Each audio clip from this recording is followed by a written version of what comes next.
नमस्कार, हिमाचल के prime time में आपका स्वागत है। मैं हूं गौतम ठाकुर।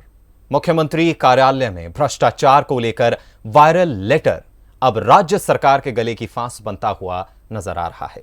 यह आरोप है कि 2 आईएएस अधिकारियों ने भ्रष्टाचार की तमाम हदों को पार कर दिया है। इस वायरल लेटर के मामले में पूर्व मुख्यमंत्री जयराम ठाकुर के कूदने से जो है ये स्पष्ट संकेत मिल रहे हैं कि अब ईडी सहित केंद्रीय जांच एजेंसियां हिमाचल में दस्तक दे सकती हैं। संदेह ये है कि भ्रष्टाचार के इस मामले में जिन 2 अधिकारियों का नाम लिया गया है या कहा जाए कि लिया जा रहा है, वो छोटी मछलियां हैं, जबकि केंद्रीय जांच अधिकारी इन छोटी मछलियों के सहारे बड़े मगरमच्छों पर हाथ डाल सकती है। आपको बता दें कि ये गुमनाम पत्र राज्य के ही किसी अधिकारी व कर्मचारी ने प्रधानमंत्री नरेंद्र मोदी को लिखा है। हिमाचल टुडे के सूत्र ये बताते हैं कि इस मामले को लेकर ईडी ने अपनी प्रारंभिक जांच आरंभ भी कर दी है। पुख्ता सबूत मिलते ही ईडी इन अधिकारियों सहित मुख्यमंत्री कार्यालय में भी दस्तक दे सकती है। एक बहुत ही संवेदनशील और बड़ा मामला है इस वक्त का। तो इस मसले पर, इस पत्र पर खास तौर पर चर्चा के लिए हमारे साथ हमारे मेहमान जुड़ चुके हैं। हमारे साथ हमारे संपादकीय सलाहकार विजय पुरी जी जुड़ गए हैं, प्रेम कौशल जी जुड़े हैं, मुख्य प्रवक्ता हैं कांग्रेस से, और उम्मीद कर रहे हैं कि हमारे साथ करण नंदा जी भी जो हैं वो जुड़ गए हैं, प्रवक्ता हैं भाजपा। आप सभी का स्वागत है हिमाचल टुडे के प्लेटफॉर्म पर। धन्यवाद। तो सर, विजय सर, सबसे पहले मैं आप ही से शुरू करना चाहूंगा कि आखिर क्या ये पूरा मामला है, कहां से इसकी सुगबुगाहट शुरू हुई, लेटर सामने आता है, वायरल होता है, क्या ये राजनीति से कहीं ना कहीं प्रेरित है? क्या मायने नजर आते हैं इसके? देखिए गौतम, सिक्के के 2 पहलू होते हैं। आपको याद होगा, प्राइम टाइम के इसी मंच पर आज से कोई लगभग 4-4.25 महीने पहले जी मैंने ये आपको कहा था कि हिमाचल प्रदेश में ईडी और सीबीआई और केंद्रीय जांच एजेंसियां कभी भी दस्तक दे सकती हैं। बिल्कुल। अब इस बात को हम पुख्ता तौर पर कह सकते हैं कि ऐसा हो सकता है। कारण यह नहीं है कि राज्य में भ्रष्टाचार हावी है। कारण यह भी दिखा है हमें कि जिन जिन राज्यों में केंद्र शासित जिन जिन राज्यों में भाजपा के विरोधी सरकारें हैं, जहां भाजपा की सरकारें नहीं है, वहां ईडी सीबीआई या यूं कहें कि भाजपा के विरोध में या भाजपा के खिलाफ जो भी बयानबाजी होती रही है, वहां ईडी सीबीआई छापे मारती रहती है। ये सिक्के का एक पहलू है। ईडी सीबीआई कार्रवाई कर सकती है। अब हम आते हैं दूसरे पहलू पर कि जब तक चिंगारी नहीं जलती धुआं नहीं होता है। कहीं ना कहीं चिंगारी जली जरूर है, धुआं उत्पन्न हुआ है, और धुआं उत्पन्न होने के साथ ही ये बात चिट्ठी जो है वो प्रधानमंत्री तक पहुंची है। प्रधानमंत्री के थ्रू हमारे सूत्र ये बताते हैं कि ईडी को ये चिट्ठी दे दी गई है और ईडी ने इस पर जांच अपनी जांच बिना किसी को बताए उसने आरंभ कर दी है। पूर्व मुख्यमंत्री जयराम ठाकुर इस मामले में कूद चुके हैं और उन्होंने भाजपा पर लांछन लगाने आरंभ कर दिए हैं। ये अब एक राजनीतिक विवाद तो हो ही गया है। आने वाले समय में क्या इसमें केंद्रीय जांच एजेंसियां पूर्ण रूप से संलिप्त हो जाती हैं, ये देखने वाली बात होगी गौतम। अब मैं आपको बताता हूं कि ये मामला क्या है, जो पत्र क्या है। ये 3 पन्नों का एक पत्र है गौतम, जिसे किसी कर्मचारी ने ही लिखा है। ये स्पष्ट संकेत भी उसने दिया है, कर्मचारी अधिकारी जो भी कह लीजिए, उसने ये स्पष्ट संकेत भी दिया है कि वो मुख्यमंत्री कार्यालय में ही कार्यरत था, लेकिन जब उसने भ्रष्टाचार के खिलाफ आवाज उठाई तो उसे कार्यालय से बाहर धकेल दिया गया, या उसे कार्यालय से बाहर, मुख्यमंत्री कार्यालय से बाहर पोस्टिंग लेनी पड़ी। ये उसने संकेत दिए हैं। अब मुख्यमंत्री कार्यालय कोई बहुत बड़ा कार्यालय तो है नहीं। मैं यूं भी कहूंगा कि मुख्यमंत्री कार्यालय में इतने अधिकारी या कर्मचारी होंगे जिन्हें वर्तमान सरकार ने बदला है। मुख्यमंत्री सुखविंदर सिंह सुक्खू की एक कार्यशैली रही है जो शायद मैंने इससे पहले किसी मुख्यमंत्री की नहीं देखी। उन्होंने किसी भी कर्मचारी अधिकारी को अनावश्यक तौर पर नहीं बदला है, तो बहुत कम लोग बदले गए हैं। तो ऐसे में वो कर्मचारी आराम से उसको इंगित किया जा सकता है कि इस कर्मचारी ने ही पत्र लिखा होगा। अब उस पत्र में क्या लिखा है? उस पत्र में राज्य की विद्युत परियोजना शोंगटोंग, जो करछम शोंगटोंग परियोजना है, 450 मेगावाट की ये परियोजना है। 2012 में इस परियोजना को शुरू किया गया था। यह समय पर आरंभ नहीं हुई। पूर्व मुख्यमंत्री जयराम ठाकुर के कार्यकाल में इस परियोजना को एक समय के लिए इसे बढ़ाया गया था, इसे मौका दिया गया था कि ये इस परियोजना का कार्यकाल बढ़ाया जाता है, उसको तैयार करने का, इसकी अनुमानित लागत भी बढ़ाने की बात की गई थी। और अब आरोप ये लगाया गया है कि इस परियोजना का कार्यकाल बढ़ाने के नाम पर ही इसके कर्मचारियों को बुलाया गया, शॉन्गटोंग परियोजना के कर्मचारियों को भी बुलाया गया और उनसे कहा गया कि अगर इस परियोजना का डायवर्जन और कार्यकाल बढ़ाना है तो उसके लिए 25 करोड़ रुपया दिया जाए। पत्र में ये आरोप स्पष्ट तौर पर लिखा गया है कि 25 करोड़ रुपया हवाला के माध्यम से शिमला पहुंचा, एक अधिकारी के पास पहुंचा। आरोप एक और भी संगीन है, उसमें ये कहा गया है कि प्रदेश विद्युत बोर्ड के एक कर्मचारी जो सेवानिवृत्त हो रहे थे, उनके कार्यकाल को दोबारा से बढ़ाने के लिए उसे कहा गया कि 10 करोड़ रुपया इकट्ठा करना है और ये कहा गया कि 2 करोड़ रुपया उस अधिकारी ने एक अन्य अधिकारी, IAS अधिकारी के पास दे भी दिया है। इसी पत्र में एक आरोप और भी लगाया गया है, जो हमीरपुर के क्षेत्र से ही एक महिला कर्मचारी IAS ऑफिसर है, उसका शारीरिक शोषण के संबंध में भी बात की गई है। इसी पत्र में 10-10 हजार रुपए की रिश्वत लेने की बात भी की गई है। ये गंभीर एवं संगीन आरोप हैं। तो इन आरोपों की अगर ये पत्र जो है वो वायरल हुआ है तो निश्चित तौर पर इसमें मुख्यमंत्री कार्यालय जो है उस पर संदेह हो जाता है और इस संदेह को दूर करने के लिए मैं यूं कहूंगा कि मुझे ऐसा लगता है कि मुख्यमंत्री अभी हमीरपुर कांगड़ा के प्रवास पर है, वो आएंगे और अपना खुलकर स्पष्टीकरण भी देंगे और अपनी बात को भी रखेंगे ताकि परिस्थितियां साफ हो सके। अगर राजनीतिक कारण है तब भी मुख्यमंत्री सामने आकर इसके राजनीतिक कारणों का भी हवाला देंगे और अगर ये कहीं भ्रष्टाचार हुआ है तो मुख्यमंत्री, मैं जानता हूं कि ये व्यवस्था परिवर्तन के नाम पर बहुत मजबूत है, ये भ्रष्टाचार को किसी भी तरीके से सहन नहीं करेंगे। ये जो भी कार्रवाई होगी वो करने के से कहीं नहीं कतराएंगे। जी तो ये हमने पूरा मसला जो है वो समझा विजय सर से। और तो मैं कौशल जी, आपके पास आने से पहले, आपका पक्ष जानने से पहले नंदा जी के पास जाना चाहूंगा। शायद संपर्क जो है वो टूट रहा है, कुछ नेटवर्क का इशू है नंदा जी के साथ। नंदा जी, आपको मेरी आवाज आ रही है?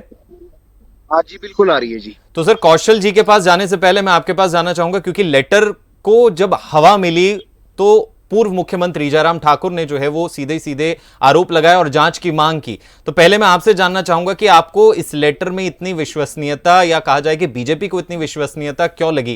क्योंकि कई ऐसे न्यूज आर्टिकल हैं जो ये भी कहते हैं कि भाई बीजेपी के वक्त में भी कई ऐसे लेटर्स जो हैं वो वायरल हुए, कई ऐसे लेटर्स सामने आए जिसमें रिश्वत के आरोप लगाए गए। तो क्या कहेंगे इस पे आप?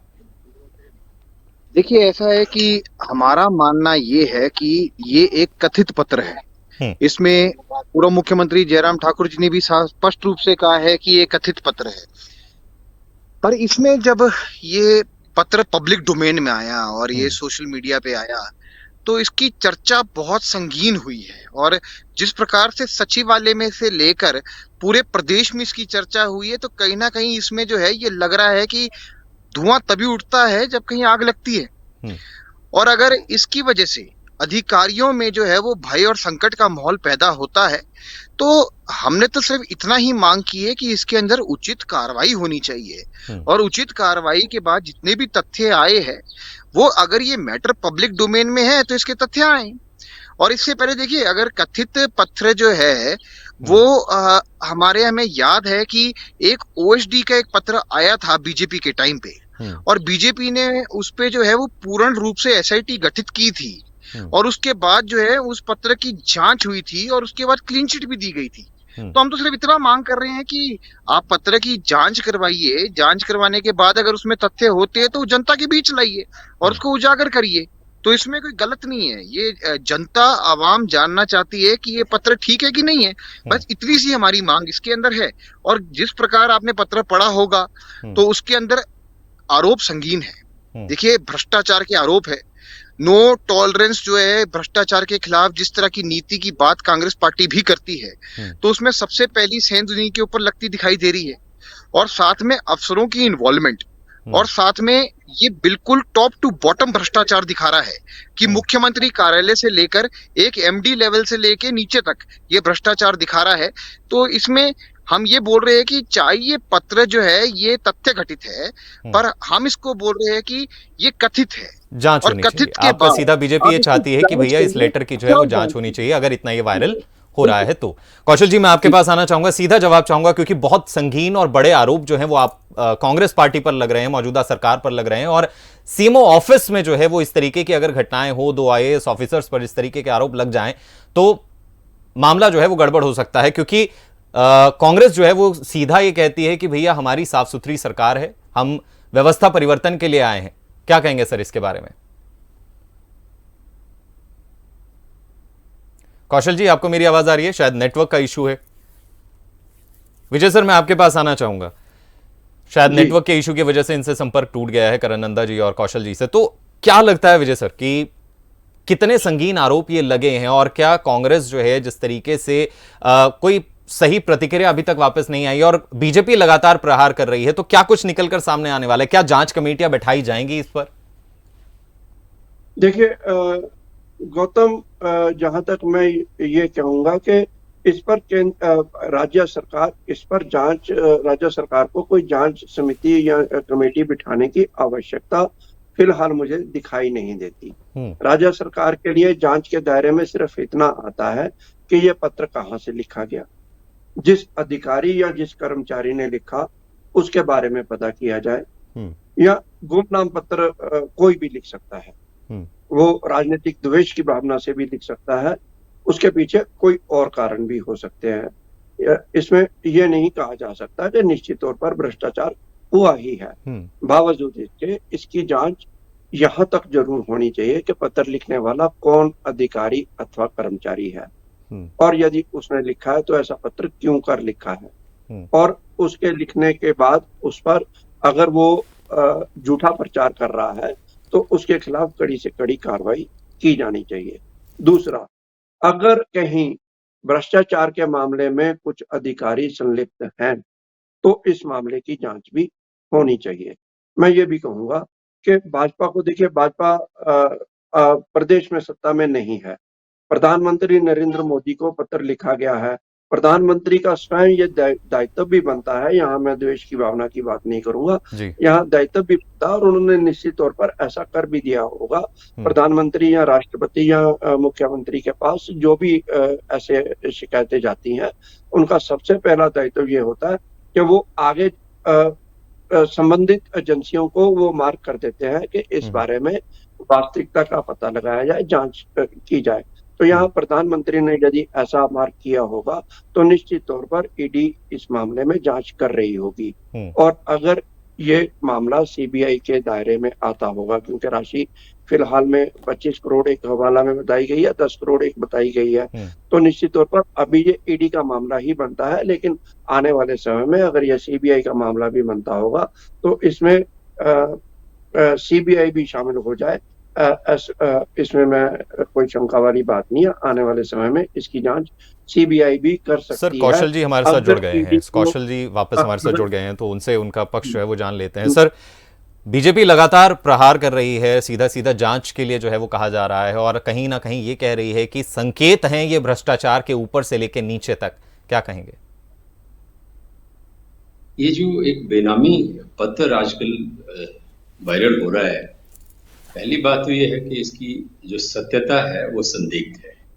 अगर कोई व्यक्ति इस तरह के किसी भ्रष्टाचार का गवाह है, उसमें उसके पास ठोस जानकारियां हैं, तो स्पष्ट रूप से जब अगर वो चिट्ठी लिखने की हिम्मत दिखा सकता है, कोई ऐसी चीज भी नहीं है जिस तरीके से लिखा गया है, जिस तरह की भाषा का इस्तेमाल किया गया है, सामने आना चाहिए, हिम्मत दिखानी चाहिए। अगर भ्रष्टाचार के खिलाफ वो लड़ना चाहते हैं तो सामने आकर जो है वो आरोप लगाने चाहिए। इस तरीके से इस तरह के पत्र जो हैं, इनके कोई मायने नहीं, इनका कोई मतलब नहीं। सर, अभी हमने विजय सर से सुना कि जो पत्र में लिखा है कि जब उन्होंने आवाज उठाई तो उन्हें उस विभाग से ही अलग कर दिया गया। नहीं, ये देखिए, ऐसा है, ये एक सोची समझी रणनीति के तहत इस्तेमाल की गई भाषा हो सकती है। क्योंकि आप एक चीज देख रहे हैं, हिमाचल प्रदेश के अंदर लगातार कांग्रेस पार्टी जो है वो चुनाव जीत रही है, हम्म, और आने वाले समय में लोकसभा के चुनाव जो हैं वो बहुत नजदीक है। तो किसी न किसी तरीके से ये एक ऐसा षड्यंत्र हो सकता है, ये एक ऐसी पटकथा हो सकती है जिसकी पृष्ठभूमि में सरकार को बदनाम करने का, सरकार के ऊपर मिथ्या आरोप लगाने का एक षड्यंत्र जो है वो इसमें छुपा हुआ हो सकता है। तो मैं समझता हूं कि अगर कोई इस बात में तथ्य है तो आरोप लगाने वाले को सामने आकर हिम्मत दिखाकर जो है वो आरोप लगाने चाहिए। जब आप किसी चीज के खिलाफ लड़ाई लड़ते हैं तो वो डर के लड़ाई नहीं लड़ी जाती, हिम्मत दिखाकर आगे आए। जहां तक सरकार का प्रश्न है, सुखविंदर सिंह सुक्खू जी की छवि एक निष्ठावान और ईमानदार नेता की है, इसमें कोई दो राय नहीं। आपने देखा होगा पिछले दिनों एक न्यूज बहुत वायरल हुई, किसी उद्योगपति ने दिल्ली में इनको गिफ्ट देने की कोशिश की और उन्होंने उस गिफ्ट को स्वीकार नहीं किया, और जितनी कीमत का वो गिफ्ट था उतना ही धन मुख्यमंत्री राहत कोष में या सुखाश्रय योजना के में जो है वो डालने के लिए उद्योगपति को कहा। तो मुख्यमंत्री का भ्रष्टाचार के प्रति जीरो टॉलरेंस और कांग्रेस पार्टी की नीति है कि हम भ्रष्टाचार मुक्त शासन हिमाचल प्रदेश को देंगे। पिछले 5 वर्षों में बहुत आरोप भ्रष्टाचार के इस सरकार के, भारतीय जनता पार्टी की जो सरकार थी उसके ऊपर लगे, और उन्हीं के चलते आज वर्तमान जो भारतीय जनता पार्टी के अध्यक्ष हैं उनको 2-2 पदों से हटाना पड़ा। भारतीय जनता पार्टी को स्पीकर के पद से हटाया, फिर अध्यक्ष पद से हटाया। सर भाजपा ये कह रही है कि इसकी जांच क्यों नहीं करवाते? जी सर भाजपा ये कह रही है कि इसकी जांच क्यों नहीं करवाते, जांच करवाइए और क्लीन चिट हो जाएगा, क्योंकि वो कहते हैं कि हमारे वक्त में जब आरोप लगा तो हमने उसकी जांच कराई और हमें क्लीन चिट मिला। किसको दिया क्लीन चिट इन्होंने? कौन से आरोप की जांच कौन सी कराई? जिसने आरोप लगाए उसकी जांच कराई, उसको क्लीन चिट दी। जिनके आरोप पर आरोप लगे उनकी कौन सी जांच हुई? आरोप लगे विपिन परमार के ऊपर, आरोप लगे विक्रम ठाकुर के ऊपर, आरोप लगे जयराम ठाकुर जी के ऊपर, नाम लिया गया शांता कुमार जी का, उनके खिलाफ कौन सी जांच हुई? जांच तो आरोप लगाने वाले की हुई। मोबाइल फोन तो उनका जब्त किया गया, फॉरेंसिक जांच उसकी हुई। अगर भारतीय जनता पार्टी को जांच भ्रष्टाचार के प्रति भारतीय जनता पार्टी ईमानदार है तो जो अदानी वाला मसला है उसके ऊपर ज्वाइंट पार्लियामेंट्री कमेटी जो है वो गठित करनी चाहिए। करण नंदा जी के पास आते हैं। नंदा जी क्या कहेंगे इस पे? कह रहे हैं कि जो जांच है वो जिसने कंप्लेंट की उस पर जांच जो है वो बैठाएगी, और अभी आप जो है वो जांच की मांग कर रहे हैं। देखिए, मैंने आपको पहले बताया कि हमारा मामला ओएसडी का था, और ओएसडी वाली जांच, ये आप पुराने जो है वो तथ्य भी उठा के देख लीजिए, उसमें क्लीन चिट आई है। दूसरी, मैंने इनको ये बात अभी भाई साहब हमारे बता रहे थे कि हमें जांच कराने की आवश्यकता नहीं है, तो मेरे ख्याल से ये मौका है, आप जांच कराइए ना, और जांच करा के साबित करिए कि आप बिल्कुल जो है वो एक नो टॉलरेंस अगेंस्ट करप्शन वाली गवर्नमेंट चला रहे हैं। ये तो अफसर है आपके पास, अगर इस अफसर में से आप निकलते तो आपकी साख बनती है। तो मेरे ख्याल से मौके का प्रयोग करना चाहिए, इनको अफसर लेना चाहिए। और दूसरी बात जो ये बता रहे हैं, बार बार ये कह रहे हैं कि हमें जांच की आवश्यकता नहीं है, तो आप मुझे बताइए, देखिए मुख्यमंत्री पे कोई आरोप नहीं लगा है, ये अफसरों पे आरोप लगा है, मुख्यमंत्री के कार्यालय पे आरोप लगा है। तो अगर अफसर करप्ट होता है तो इसका मतलब गवर्नमेंट करप्ट होती है। तो मुख्यमंत्री के ऊपर कोई आरोप नहीं लगा, ये सिर्फ जो है इस डिबेट को घुमाने का प्रयास कर रहे हैं। हमारा सरल सा इतना ही इनसे निवेदन है कि ये पत्र पब्लिक डोमेन में आया है, मानते हैं कि इसके ऊपर कोई सिग्नेचर नहीं है, ये प्रधानमंत्री कार्यालय गया है, इसके ऊपर अगर जांच होगी तो वहां से होगी, पर उससे पहले हम सिर्फ ये बोल रहे हैं कि जांच करिए और तथ्य जनता के समक्ष लाइए, क्योंकि इससे जो है वो काडर जो है, जो सचिवालय में काम कर रहा है, हिमाचल में काम कर रहा है, अफसरों का मनोबल गिरा है, उनको बढ़ाने के लिए भी ये जांच आवश्यक है। विजय सर, आपके पास आना चाहूंगा। दोनों के ही पक्ष आपने सुने, जहां बीजेपी कहती है जांच होनी चाहिए, वहीं कांग्रेस कहती हुई नजर आती है कि जांच की आवश्यकता नहीं, ये सिर्फ एक इमेज धूमिल करने की जो है वो कोशिश की गई है। क्या कहेंगे आप? देखिए गौतम, जहां तक तो बीजेपी का प्रश्न है, बीजेपी विपक्ष में बैठी है और उसकी ये मांग ही रहेगी कि जांच होनी चाहिए। जहां तक कांग्रेस सरकार का प्रश्न है, तो सरकार हमेशा अपने अधिकारी और ऐसे गुमनाम पत्रों को अनदेखी करती रहती है और अनदेखी की जाएगी मुख्यमंत्री मात्र और मुख्यमंत्री के प्रवक्ता या मुख्यमंत्री, जैसा कि अभी कौशल जी ने मुख्य प्रवक्ता है, उन्होंने अपने बयान में ये कहा ही है कि ऐसी कोई आवश्यकता नहीं है। मुख्यमंत्री भी सामने आएंगे और ये कहेंगे कि ये ऐसा पत्र राजनीति से प्रेरित हो सकता है या किसी द्वेष की भावना से लिखा गया है, इसमें कोई अधिकारी हम लोगों ने संलिप्त नहीं पाया और उसमें जांच की आवश्यकता नहीं है। संगीन मामला इसलिए बनता है कि अब ये पत्र प्रधानमंत्री नरेंद्र मोदी को लिखा गया और प्रधानमंत्री नरेंद्र मोदी ने निश्चित तौर पर यह मार्क कर दिया होगा और इस पत्र के बहाने, जैसा मैंने आपको पहले कहा था, इस पत्र के बहाने से ही, इस पत्र की जांच के लिए से ही और कहीं ना कहीं केंद्रीय जांच एजेंसियां अब हिमाचल में सक्रिय हो सकती हैं और ये जांच एजेंसियां अगर सक्रिय होती हैं तो हिमाचल के लिए, हिमाचल सरकार के लिए, हिमाचल सरकार के नेताओं के लिए और हिमाचल सरकार के अधिकारियों के लिए ये एक दुविधापूर्ण स्थिति हो जाएगी, क्योंकि जांच एजेंसियां जब जांच करती हैं तो वो जिसके खिलाफ भी जांच कर रही हो वो बाद में चाहे निर्दोष करार हो जाए, लेकिन जांच के दौरान उसका जो मीडिया ट्रायल होता है, जांच के दौरान जो उसकी छवि प्रभावित होती है, वो कभी उस पर, उसकी छवि पर जो दाग लगते हैं वो उसकी भरपाई कोई नहीं कर सकता है। दूसरा, मैं आपको ये भी बताऊं कि जब जांच एजेंसियां जांच करती हैं तो कई राजनेताओं को, कई अधिकारियों को वो जिस तरह से वो पूछताछ करते हैं या जिस तरह से वो उन्हें हिरासत में भी ले सकते हैं, तो ये कई बार दुविधा की परिस्थितियां पैदा हो सकती हैं और शायद किसी अधिकारी ने, मैं ये नहीं कहता, शायद किसी अधिकारी ने या वो जानता हो इन बातों को, शायद कोई कर्मचारी जानता हो इन बातों को कि अगर मेरे एक पत्र से ऐसी जांच एजेंसियां सक्रिय होती हैं तो उसने लिखा होगा, पर इस पत्र के बहाने केंद्रीय जांच एजेंसियों को एक बहाना मिल गया है हिमाचल में दस्तक देने का। जी तो सर, क्या ऐसी ये जांच एजेंसियां वो अपने तौर पर क्या कार्रवाई कर सकती हैं, क्या एक्टिव हो सकती हैं? देखिए, एक गुमनाम पत्र है, उसका रेफरेंस वो सीधे तौर पर प्रधानमंत्री को लिखा गया है। बिल्कुल, हमने अभी तक देखा है ऐसे गुमनाम पत्रों को लेकर मुख्यमंत्री, प्रधानमंत्री, राष्ट्रपति सिर्फ इतना ही मार्क करते हैं, इतना ही लिखते हैं कि मामले की जांच कर सच्चाई का पता लगाया जाए। तो अगर प्रधानमंत्री ने ऐसा कुछ मार्क किया है या किया होगा तो निश्चित तौर पर केंद्रीय जांच एजेंसियां अपने स्तर पर कार्रवाई करेंगी और वो एक तरह से आदेश होते हैं कि जांच की जाए। जी गौतम।